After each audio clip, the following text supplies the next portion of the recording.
year's Sinquefield Cup is the strongest chess tournament ever. We have the highest average rating in history, with 6 of the top 10 players in the world participating. And that includes world number 1, Magnus Carlsen, also the defending champion from last year's Sinquefield Cup. The very best in chess competing today at the St. Louis Chess Club for the 2014 Sinquefield Cup. And our complete coverage from first move to winning move starts right now.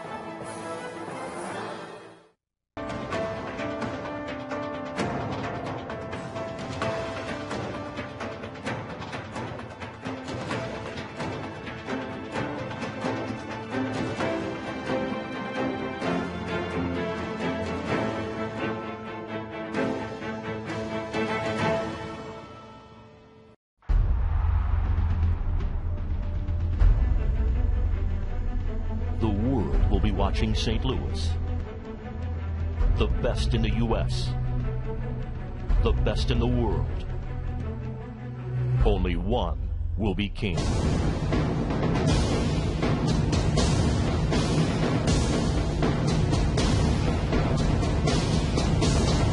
Sinquefield Cup. Information at stlouischessclub.org. Hi folks, John Cordisco here. Here's some of the bios for the upcoming Sinquefield Cup 2014. Is going to start tomorrow, August 27th. It is the highest average rated tournament in the history of chess. 2,802 is the average rating of the players. Amazing. We're going to go through a little bit of the players. The bio here, Magnus Carlsen, of course, as everyone knows, number 1 in the world champion. I'll scroll through this a little bit. If you want to stop the video and read a little bit about Magnus. There we go with Magnus. Number 2 in the world, Levin Aronian from Armenia. Some stats and a bio on Levin. Another player over 2,800. A little bit of information on Levin here. Of course, you can stop the video to read it. Fabiano Caruana, Italian-American, age 22, rated 2801. He broke the 2,800 barrier. I believe he's number 3 in the world now. Say a little bit here about Fabiano, another great player. Stop the video here if you want to read it. A little bit more about Fabiano. And here's my buddy, Carl Nakamura from the United States. I believe a Carl now is number 6 in the world, I think. I'm not sure. He goes back and forth between 4 and 7. 2787. I'm looking very much for Carl to take this tournament. He had Carlsen on the ropes in Zurich, Switzerland tournament, and he let him off the hook. A little bit about a Carl. I think a Carl has got a chance to go for the World Championship for the next 2 to 6 years. Just a little bit about a Carl if you want to stop the video. The rest about a Carl. Veselin Topalov from Romania. A little bit about Veselin. Veselin, by the way, is former world champion. A little bit about Veselin there. Stop the video if you want to read anything about Veselin. Maxime Vacher-LaGrave from France. I believe Maxime is number 9 in the world. Everybody calls him MVL. It's a lot shorter than saying his name. A little bit about Maxime. Stop the video, of course, if you want to read any of this. And that's it for the players coming up starting tomorrow. Here's a little preview of the players of the 2nd annual Sinquefield Cup. I'm going to leave it on a Caro here while I'm talking because he's my buddy. I'm very encouraged. Very encouraged. The Sinquefields in St. Louis have done so much for U.S. chess. I can't even begin to tell you. A lot of big tournaments are played there. The U.S. Open, U.S. Championship, Junior Closed Championship, many other things, Women's Championship, are all played in the St. Louis Club and Scholastic Center in St. Louis. I live too far away in upstate New York to even hang out there. Tell you the truth, if I lived by St. Louis, I'd probably spend so much time at the club that my business would suffer. Anyway, I'm very encouraged. For those of you that want to watch it online, the rounds start at 3 p.m. Eastern Standard Time. Go to uschesschamps.com. That's uschesschamps.com. I'll leave the address in the description below the video here. So this is my preview of Sinquefield Cup 2014, the highest rated tournament ever in the history of chess, and here in the middle of the United States in St. Louis. I'm very excited. Don't miss any of these games. It's going to be a great tournament. Hi folks, John Cordisco here with another game from round 1 of the second annual Sinquefield Cup. This is the highest average rated tournament ever in the history of chess, and I'm proud to say it's right in the heartland of my country, the United States, in St. Louis, Missouri. Average rating 2802. That's crazy. It's great and crazy both. This is between Maxime Vachier-Lagrave from France, MVL as they call him, as white, and a person that needs no introduction in the chess world, Magnus Carlsen, current world champion, highest rated player ever in the history of the game, is black. Let's get to it. This is a very interesting game. It's a scotch. I think MVL was going after Magnus, and you're going to see later in the end of this video, there's a short interview with Magnus concerning the game. Knight F3, Knight C6, D4, that makes it a scotch. The D4 move, Knight takes, Bishop C5, Knight hits, Bishop comes back, Knight C3, Knight F6, Queen E2. Now, I'm not much of a Scotch player, but I like this position, I'll tell you. I like it a lot. Computer has suggested instead of Queen E2 is A4 and then A5. After Queen E2, right now, it's typical in the Scots. You'll see black with a tiny advantage. A5, E5, hitting the knight. Black just castles. Now, oddly enough, Magnus is going to sacrifice a piece here. This is how much prepared these guys are. E takes, A4. This is crazy. Knight to D5, leaving the knight in pre. And right now, black is down a knight. Rook to E8, hitting the queen. Bishop comes to E3 to block. A takes. C takes B3 is the choice of the computer. But Queen to G4 is the second choice. Maybe C takes B3 might have been a better move. I really don't know. Queen to G4, if C had taken after Bishop D4, Queen to D2, Bishop takes with a tiny advantage for black, and he gets his piece back. Instead, G6. This is crazy stuff. Bishop to C4. Now, if knight had taken B6, just for you guys that were wondering, C takes, C3, D5. And, be honest with you, white is doomed. Absolutely doomed. This is tremendous preparation by MVL, by Maxime Vachier-Lagrave. Incredible preparation to get this far in. Knight takes, D5. How crazy is this? This is craziness. You go Queen to G5 or Queen to F4. MVL picks the right choice. Now the threat is, of course, here and then here. But first he has to guard this pawn, because once he moves that queen, queen takes. So D takes.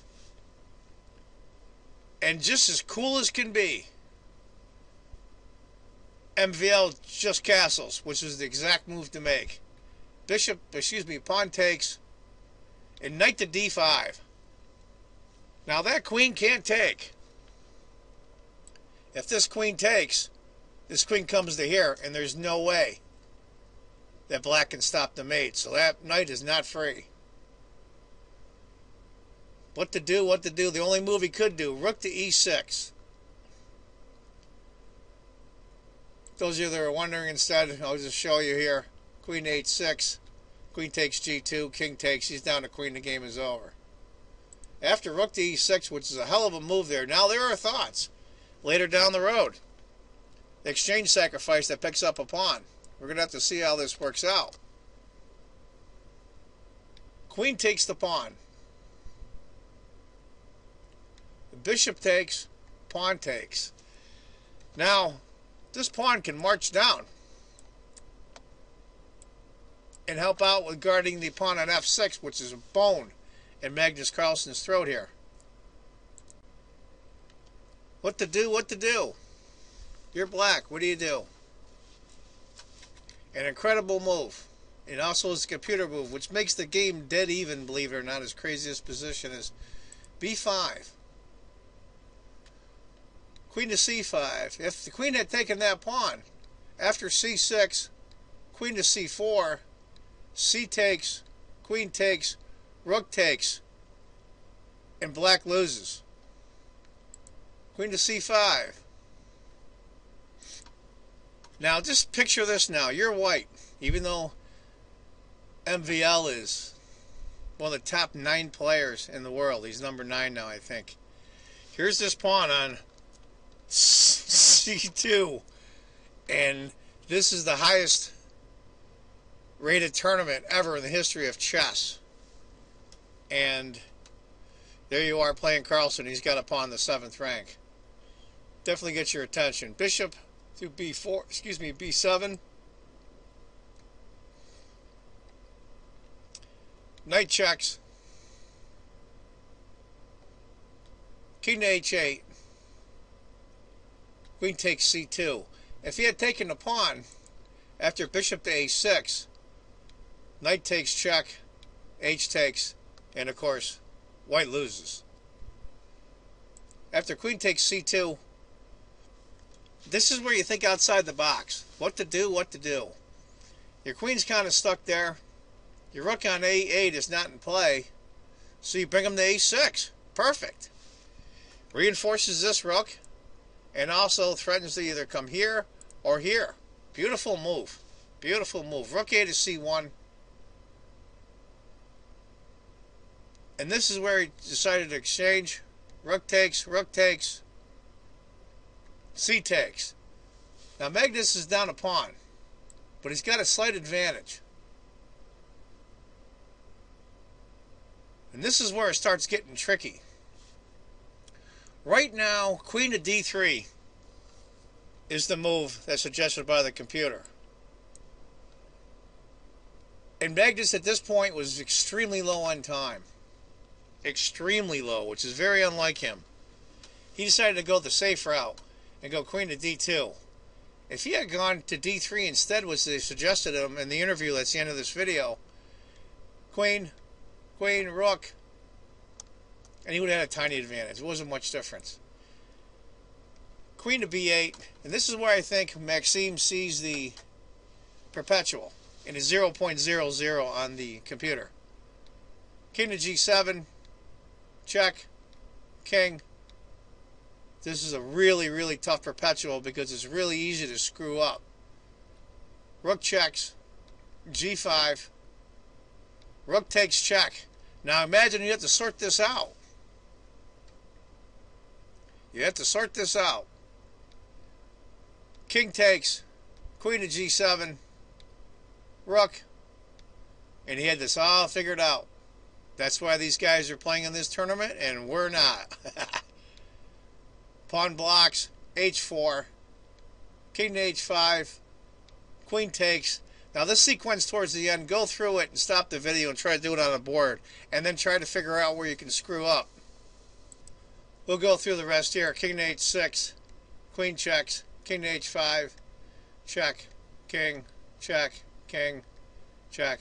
And it was a draw after that. They agreed to a draw. Great game, great game. Oh, by the way, those of you that were wondering just what would have happened if he had decided to block here to stop the check, what would have happened? It's mate. Sometimes you don't notice those pawns. And there it is, folks. A hell of a game on both sides. Huge preparation by MVL. I'm real proud of them. And I think a decent result, considering the caliber of this game and how complex it was towards the end. It's one of the oxymorons of chess that the least amount of pieces there are on the board, the more complicated it is. So there's another game from round one of the second annual Sinquefield Cup, the highest rated tournament in the history of chess. I hope you enjoyed it. I want to thank all my new subscribers that I've gotten in the last few weeks. Thank you very much. And if you haven't subscribed, please do. And don't forget to watch the interview at the end with Carlsen. And as always, if you think chess is just a game, you're not playing it right. Take care, folks. Bye-bye.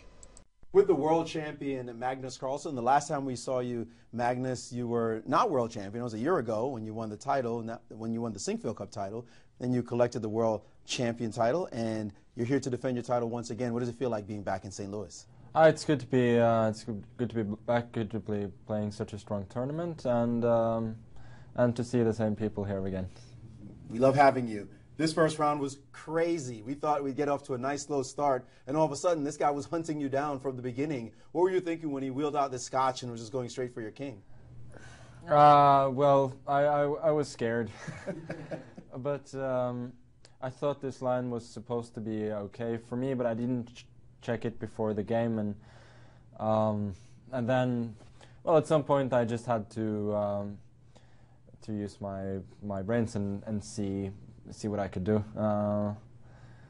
But I think I found a way to survive. Then at one point I could have made the draw, but you know, even though I was a little bit low on time, I thought I would continue. And then he went for this forced line, which I thought was winning for me at the beginning, and then I saw that he might have a perpetual. Then I was slow on time, so I decided that I better not risk too much. You had this moment right here where you spent a long time, and then you played this spectacular move, knight to b4, which even the engines didn't suggest, but after a while it looked like black was actually fine here. Was this a critical moment? Did you feel like you were in big danger in this position before you played knight b4? Yeah, I knew that this was a critical position. I knew that knight b4 was a move in this position or some others.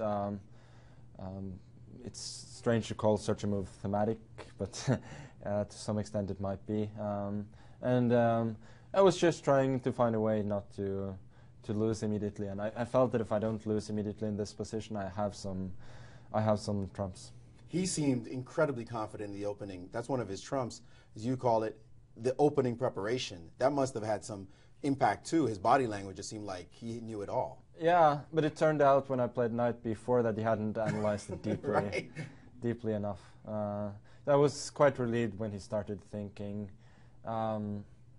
for a long time. I mean, it's kind of a mixed feeling, because when your opponent has rattled out so many moves in quick succession, and then he starts to think, you think, well, maybe the engine didn't suggest this and I just made a losing blunder. Right. Or it's just something he hasn't considered well enough, and I think probably today it was the latter. Now, if we go fast forward through these moves, there was a moment later, if I can just jump to it, right here, where you had a choice between queen d2 and queen d3, but you had very little time on your clock. The engine was saying that queen d3 was slightly better, well, apparently much better, because it stops a perpetual check. Did you have a chance to look at this? I mean, I could see that queen d3 was a move, but I didn't really have the time to calculate it, and it's, I don't know, with all of what's going on, I felt I should at least threaten mate, but I don't know, maybe if I'd managed to keep calm there, I could have won the game. When in doubt, threaten mate, right? Yeah, no, I just thought the game continuation, there was no chance of losing, and I don't know. But yeah, I should have been calmer and considered Queen D3 more deeply, because I mean, looking at it now, for instance, Queen E5 and King comes to G7, it's hard to find a decent move for him. So probably a missed chance there. How do you feel? First round, you had the black pieces against a dangerous opponent, up and coming opponent. You feel satisfied or a little disappointed? You still have 9 rounds to go. Nah, I mean, I could have made a draw already on the 21st move. First move I could have captured each knight, and there would have been a forced perpetual. So, I mean, I was trying to win, but probably so was he. Yeah. Well, thanks so much for joining us, and best of luck in the rest of the tournament. Thank you. With the world champion, Magnus Carlsen, and Caruana.